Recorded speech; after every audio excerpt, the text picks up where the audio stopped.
about the Philadelphia Union, who have maybe started figuring things out. I don't know. We're going to talk about it, but I have with me Chuck Booth. Chuck, how's it going? You excited for this Premier League to start in 4 days here? 3 days? Um, I will say I am, but it also doesn't feel like I got a break from the Premier League season ending, thanks to all of these summer tournaments everywhere around the world. But I mean, that's what we do here. There is no off season in soccer. That is absolutely correct. There is no off season in soccer. I think I'm glad for the Premier League to start. I was gonna say, I feel like one of the things that I had thought about or had processed through was, I guess, like, the Union were having such a rough summer, and we'll talk about what's happening now. But the Union were having such a rough summer. I was just so ready for Brighton to be back because I have a lot of hope on a new coach and some new players and a lot of young players. And it was like, all right, cool. I'm excited for them to come back. But now that the Union are, I don't know, figuring things out, it's like, okay, well, Brighton's coming back too. Uh, but it feels like now the Union season may or may not be over. So I don't know. It's interesting times in Yeah, in my mind. yeah. No, you would think that today should be all about celebrating a win over Cincinnati, especially after just every time the Union have needed to go anywhere in a competition, it's been Cincinnati as of late that's taken them out of them. It is a true statement. So there's a lot of news to talk about. So that's fair. And I don't think we have to break. I don't necessarily feel like I have to break down every game of what happened in Leagues Cup, but essentially, we had been recording, and then we were like, oh, Leagues Cup is happening, and there was part of like, hey, should we record? Should we not record? What should we record? What should we talk about? What should we not talk about? And we haven't really ever decided, and so we haven't recorded. And in that time, the Union went to Leagues Cup. They have beat Charlotte. They have tied to Cruz Azul and then lost on a shootout. But those two results were good enough to win the group. Then they beat Montreal, and then they went to Cincinnati and beat Cincinnati. I don't know, Chuck. What's standing out to you? What is the thing that has made a difference in this Leagues Cup so far? Well, so there's two major things. Because number one is that there's a healthy Andre Blake in net, and because of that, now the Union have only allowed three goals in their 4 Leagues Cup matches so far, with 2 shutouts. So that just alone makes everyone's job easier. Then, of course, you can't get into Leagues Cup without talking about Ty Baribo, who has 5 goals so far in 4 starts in the tournament, and now is up to 11 goals for the Union in all competitions this season, which is absolutely absurd considering where he was just a few months ago. Yeah, it is. I mean, Baribo is an interesting one for me, and I think, one, the dude loves scoring against Cincinnati, I guess. June 19th, he had the brace against Cincinnati in that 4-3 loss. And then he comes back with a brace here, but then he also had the brace against Montreal and the hat trick against New England. And so it's like, this dude just loves scoring multiple times in a game. And when he's on, he's on. And it has been interesting to see how he's come out. Remember when he went to the Euros and you hoped that he was going to find a way to score a goal so that the Union could sell him? Yeah, I remember that. And like, I mean, it's just like really funny how the narrative around a player can change in such a short amount of time. But I mean, to his credit, now that he's been given his chance, he's absolutely run with it. And now you're already at a point where it's like, oh, Julian Carranza's gone. We're actually getting more production as of late from Baribo than we got from Carranza this season while he was here. Yeah, it is a real weird thing. I do think there's something, they were talking about, I think, whoever was broadcasting the game last night, I can't remember who was mentioning this or who was talking about it. I mean, Higginbotham was on the broadcast, but I think one of the things we were talking about was just getting your spine back, right? And I think the Union have seemed to get it back, and I think, one, Blake was injured most of the first part of the season, and so obviously we didn't have Blake. Blake's now back. Martinez was not great, the first half of the season, but went off to Copa America, Venezuela, played well, all this kind of stuff, is now back in the lineup for now, and playing well, and kind of, last night I thought was one of the best players on the field. And then you've got Gazdag back from the Euros, and now you've got Baribo scoring. And I feel like when you put that together, that together, then you can put some other guys around that, and now the team's looking kind of the way they should look, I guess, or the way they have looked the last couple of years. And I think probably the most amazing part of all of that is having, I don't know whether it's having Blake behind them or a healthy, fit, motivated Martinez in front of them, but Jack Elliott and Jacob Glesnes has looked like two totally different players in this run than they looked the first half of the season as well. So I don't know which it was, if it's having the goalkeeper they trust behind them or having a defensive midfielder who's providing a ton of protection. We're gonna hope it's the goalkeeper. Look a lot better than they looked. What? I said we're gonna hope it's the goalkeeper. That's true. That's true. We are gonna hope it's the goalkeeper. We'll get there. I don't want to talk about that. Oh no, I enjoy the just like sprinkles in here. Like he's back in the lineup for now. We're hoping that this is all on Andre Blake. We're just like building till we get there. Yeah, we're building. Absolutely. Another player I feel like I have to shout out just a bit, and I will shout them out very cautiously. I have really enjoyed Sam Adeniran, and the production as far as numbers of goals is not there yet, and I would love to see him actually put some balls in the back of the net. But he to me, it's like even late game, he's coming in and being kind of the pest we need, and like he's being physical, he's being fast, and causing problems for teams at the end of the game. And yeah, I like that a lot. Yeah, it's kind of interesting when you get Anam specifically, because he brings the pressing ability that you have when you stick Quinn Sullivan up there, but with actually being a striker, so knowing what to do with hold up play and other things. And it really just shows also what we've been missing every single time that Chris Donovan has to play a minute for this team.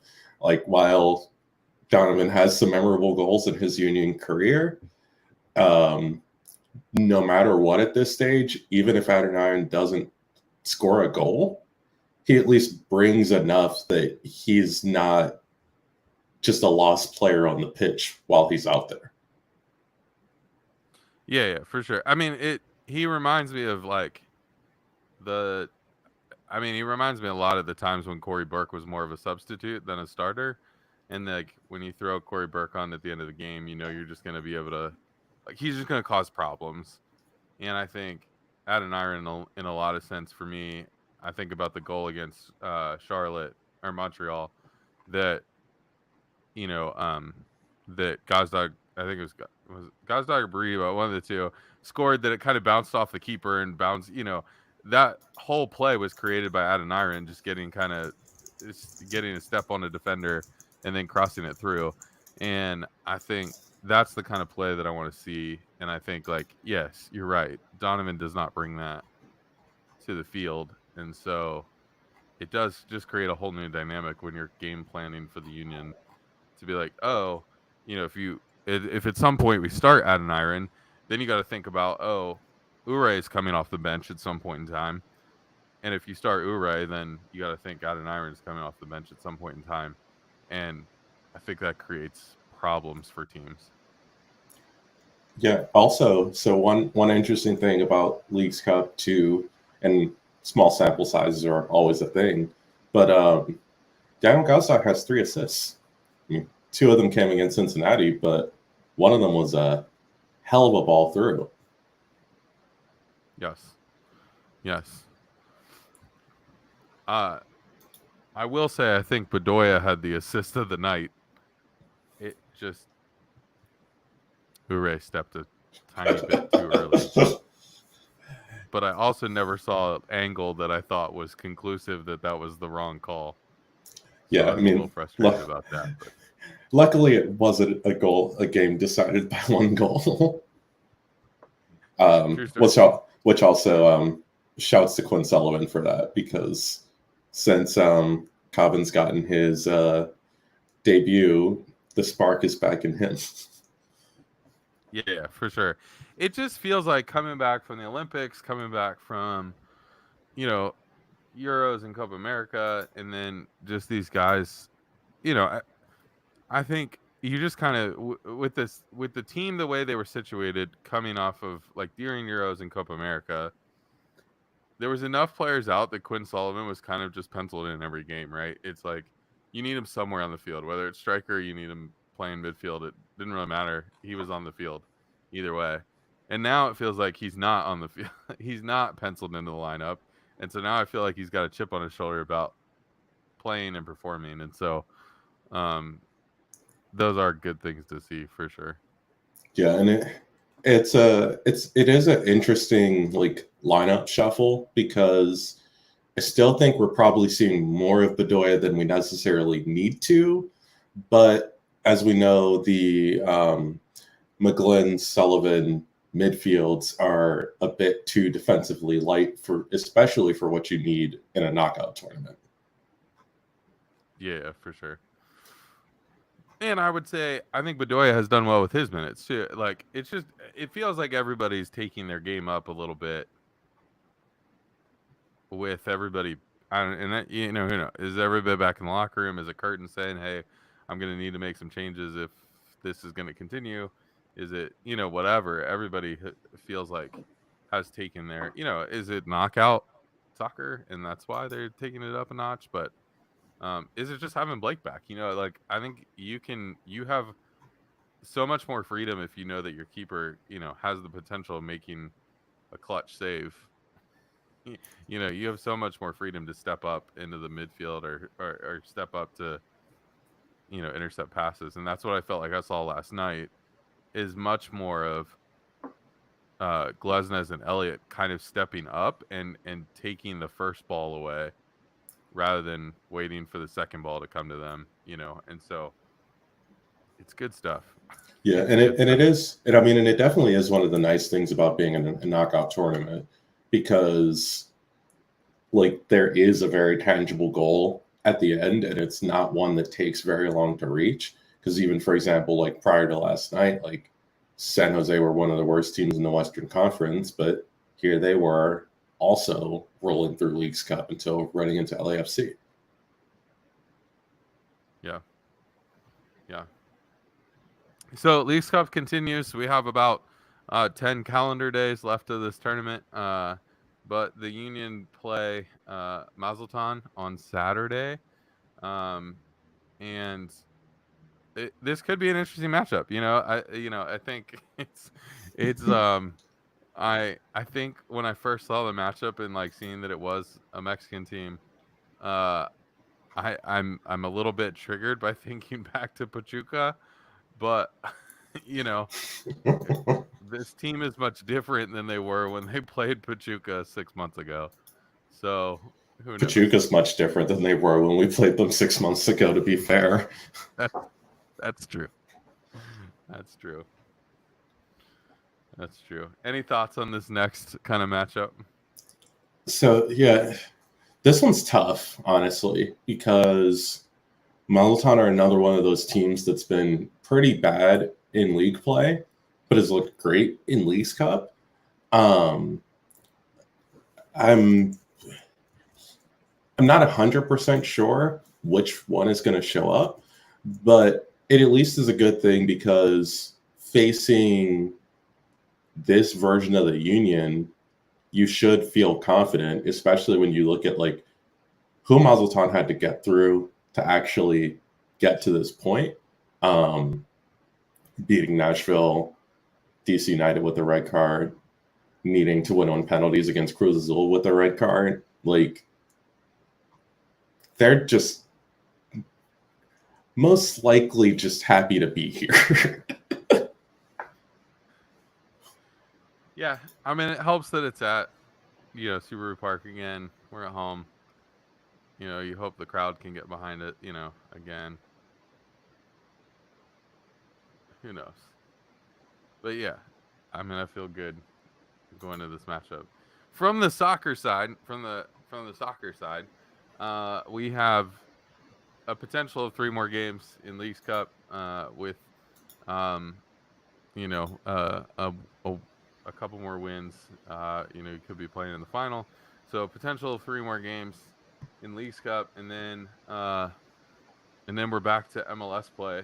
When we get back to MLS play, which I'm sure we'll talk about this more, Philadelphia is currently 1 point out of the playoff spots, with 9 games or so to go in the league. It's gonna be an interesting run in as far as who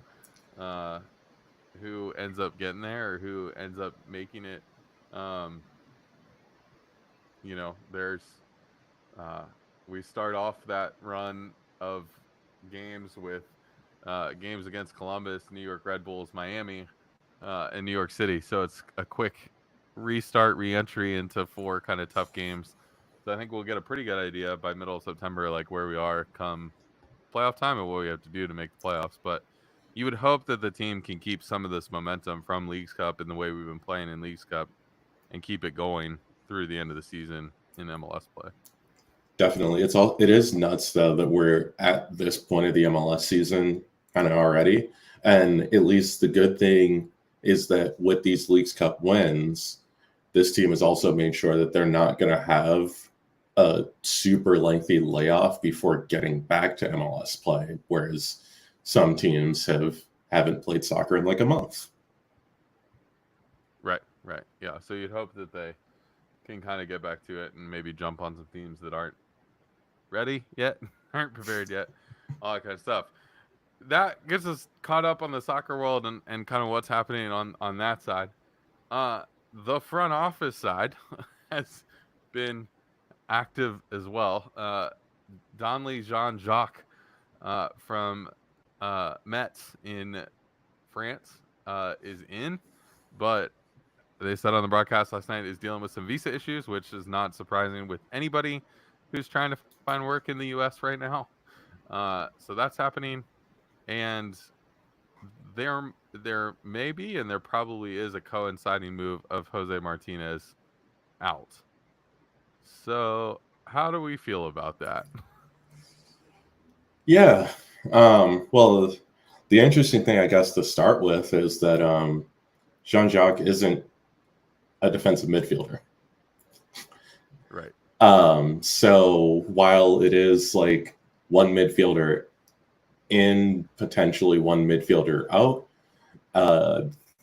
this kind of leaves the Union pretty light in defensive midfield because it means that Leon Flock is the only 6 on the roster, and that's like fine, but not great. Like you would hope that someone else is coming in to play that position. It would, but it also still makes this move interesting because that now gives you 4-ish midfielders for those shuttler spots, because realistically, at least as long as he's still here, Jack McGlenn just has the left side to himself, and it's Jean-Jacques Bedoya and Quinn Sullivan for the other side. Yeah, I definitely think it's interesting to see like kind of would end up happening there. Yeah, I mean, it is weird because if you had asked me before Copa America if Jose Martinez would have been a big loss, I'd said, probably not. Actually, it feels like he's hitting the end of his career. Feels like he's not as good as he used to be. All that kind of stuff. And then he seemed to find this re-energization with Venezuela and come back and play well now. And so now I'm feeling like, oh man, I hope maybe that this deal is actually for January and we can keep him through the end of the season and all of that. But it sounds like that's probably not happening. But I don't know. We haven't heard anything official on those ends. And then we also haven't, Jean-Jacques, we haven't heard when he's actually going to be here because of these visa issues. So, I mean, the one good thing about, like, right. Yeah. Oh, the one good thing is like the Brazilian transfer window, I believe, is like similar to the rest of the world where it is open until the end of the month, unlike the MLS transfer window, which closes like now. I don't know if it's officially closed or if it closed at like midnight or something weird, but I'm pretty sure it's basically closing today outside of signing free agents because the roster freeze deadline is at least later. So this doesn't stop the union from actually like getting in a replacement, but getting someone just on short notice like this is never really a position that you want to be in. But like, as long as Jose Martinez is here through the end of this current tournament that we're in, considering that like, let's be real, this team isn't winning MLS Cup. Like, it would be absolutely amazing if I'm somehow wrong and have to eat my words about that. But like, I can't see a scenario in which they make the playoffs and need actually go through these teams like multiple times, especially considering that first round matchup would most likely be Miami or Cincinnati. Yeah, for sure. Yeah, I would hope he's here through the end of the month. As you mentioned, there's some big rumors around Jack McGlynn as well, and some weird thoughts of why is Harriel starting against Montreal, but Jack McGlynn is not. And then that kind of went back and forth of like Curtin kind of saying, well, he's still here, so he needs to play, and so he started against Cincinnati. So yeah, it'll be interesting to see where that one lands as well, based on what's currently going on. So speaking of the front office and transfer activity and all of that, the town hall meeting that the front office proposed at the beginning of this tournament, and I feel like it is weird now thinking about like, okay, now they're having this meeting and we've gone on a 6-game unbeaten run since then. Feels a little anticlimactic in some ways, I guess. But interesting tidbits that are coming out of that kind of as we're recording. Probably the biggest one is this idea of we spend on re-signing players, not on incoming transfers. Yeah. And that's actually it's funny because even with the Jose Martinez out, potentially Jean-Jacques in, that leaves the union like plus 400K in that move. And it's like, but also assuming that the players that you would want to actually extend one or like raise their contracts, so a huge one would realistically be Jack McGlynn, aren't going to sign new contracts here. Like,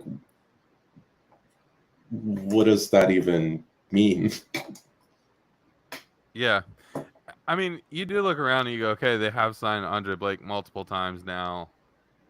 They have signed Jack Elliott multiple times now. They have at least 2 contracts on Jacob Glesnes now. And they are like re-signing some players, but you can only do that so long. And they countered that with, hey, we're still about development, and that doesn't always mean developing our academy players. could mean buying younger players you are developing.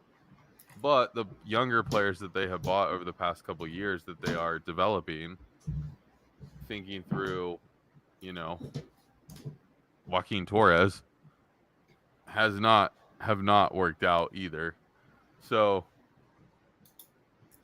uh, it feels like the focus should be on winning, not necessarily just re-signing players. And yeah, And especially since, like, I mean, the beginning of this season, you kind of saw the bad side of re-signing players, just because like this team looked unmotivated, and every starter kind of knew that no one was coming for their spots. So it was like, why are we raised performance levels? Like, keeping just the consistent status quo isn't always a good thing. Like, yes, I mean, we want to keep the core together, but people still need to be added to challenge them. Exactly. Another tidbit from the town hall: women's teams are expensive, I guess. I don't know how to. I don't know how to. I don't know where to go with that. But women's teams, I guess, are expensive. Yeah, I really don't know, because yeah, that Tim McDermott just set up of like, yeah, we've been thinking about a women's team for a while, but the cost of entry keeps going up, and it's like, I mean, yeah, well, interest in women's soccer keeps growing. It's gonna keep going up, and like, even with the fact that like with USL launching women's teams, it's a perfect opportunity for the union to just like be like, oh, let's get women's soccer into Philly, and the USL is continuing to expand, but we'll see. Yeah, it is interesting because I think other than thinking outside of professional soccer, outside of like the MLS level of soccer, um, the lower divisions of soccer have seemed to do well in this kind of northeast corridor. I mean, Loudon is still existing. You've got teams like Atlantic City FC, Ocean City Nor'easters, Reading United. Like, you've got these teams, and outside of Harrisburg, it seems like these teams have done well or done well enough to continue, where they're not folding, where they're not disappearing, where they're not, and that can't be said for every other region of the country or every other team that has started over the past 5 or 6 years. And so it does seem like, hey, this area is an area that has enough support or enough people that you can put together more than one team, and you can put together more than one for semi-professional or professional franchise that the team will support, that this area will support. And so it would be interesting. It is just interesting because I think, the on the other side of the state, the Riverhounds have, they're starting a W League team, which is the second division of women's soccer in the USL bracket. But they're saying like, hey, we potentially want to move up to the Super League, which is the USL's kind of top, and it seems like the union could do something similar of like, hey, let's get it started, maybe in some lower divisions where it's a little bit easier to get in. But then once we have the fan base, once we know we kind of have the support and all of that kind of stuff and build some of that in, then you could go ahead and start, try to move into the NWSL, or depending on what happens with this Women's Super League for USL. It seems like it would be good, but it seems like the longer you keep thinking about it, the price is going to keep going up. So it's like you might as well just do it, pop on it now, and then figure it out later. Yeah, no, I don't. I just don't get what the holdup is. Probably the only one other thing from that town hall that has come out already, as people have been live tweeting stuff. Jim Curtin says, "I'm the reason for this town hall." I don't necessarily agree with him, but I understand that's your role as a coach to take on the blame, and I appreciate that he's willing to do it and not. I think you see other coaches at times like, oh, the refs, the league, the front office, the players, and they're making all these shots that are not, hey, it's on me.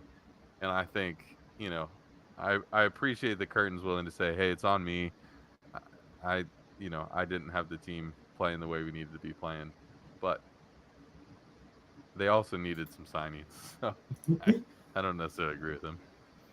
Yeah, no, it's just good to see accountability, but like Jim Curtin, and even in a lot of circumstances, the players haven't really shied away from accountability. It's just been, the front office.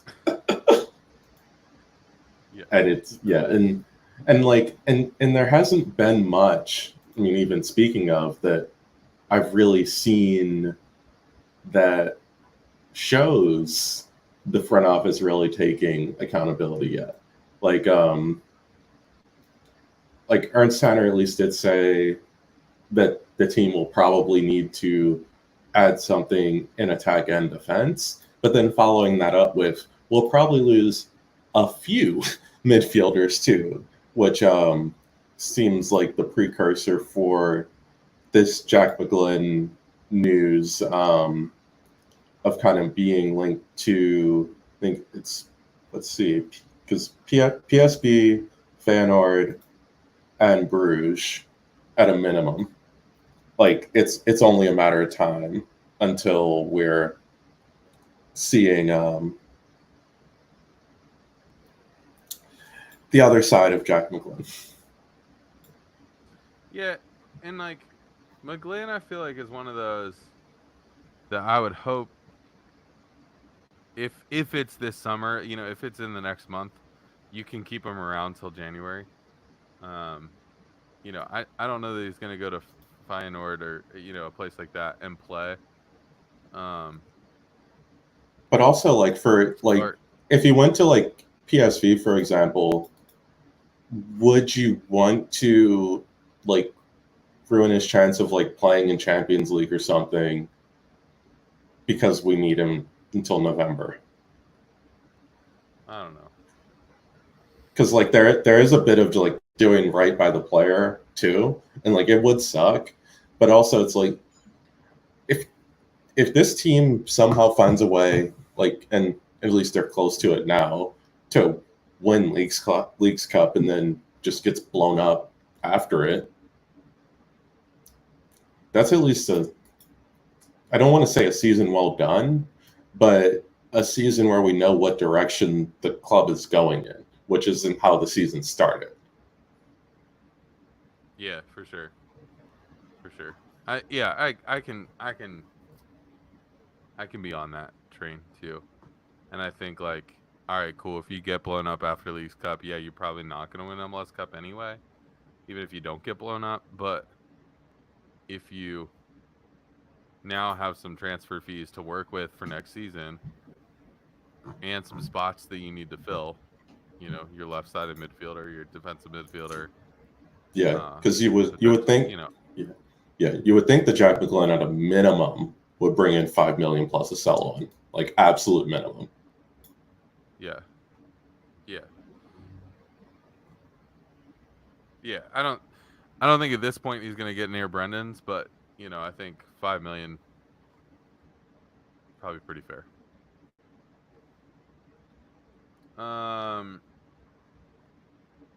Anything else? Yeah, there's been a lot of interesting stuff coming out of the town hall. Another one, if you look at the top 135 players in MLS, the number one team in the league with the most players on the list is Cincinnati. The number two is the Union, and no other team has more than 6 on that list. So I do find that interesting of like, all right, even if you think about Miami doesn't have more than 6 on that list. And so it's like the Union are paying several players what some teams are playing one. But when it comes to MLS, do you just need that one? I don't know. It's an interesting query to try to figure out. That's kind of the problem though, because if you want to win a knockout tournament, you need that one. If you want to win consistently, not necessarily. And it's like, so far, the Union have not proved that this model could win a knockout tournament, and that's what we need to see. Yeah. Yep. Lots of interesting stuff. I'm sure there will be lots more to come from the town hall meeting because it's being recorded. I'm sure it will. I'm sure the sound bites and the quotes will be free flowing for the next couple days for everybody to chew on before we get back to soccer on Saturday. So stay tuned on all of that. Chuck, anything else on this team, on the season, on the Leagues Cup that you want to talk about before we get out of here? Honestly, I don't want to jinx anything, so no. All right. Well, you can find us all over the internet at VFTBPod. Wherever you find your podcast, we'll be there as well. And so make sure to stay tuned for more content very, very soon. And we'll catch you on the flip side, at least of this game against Mazatlan on Saturday. So see you soon.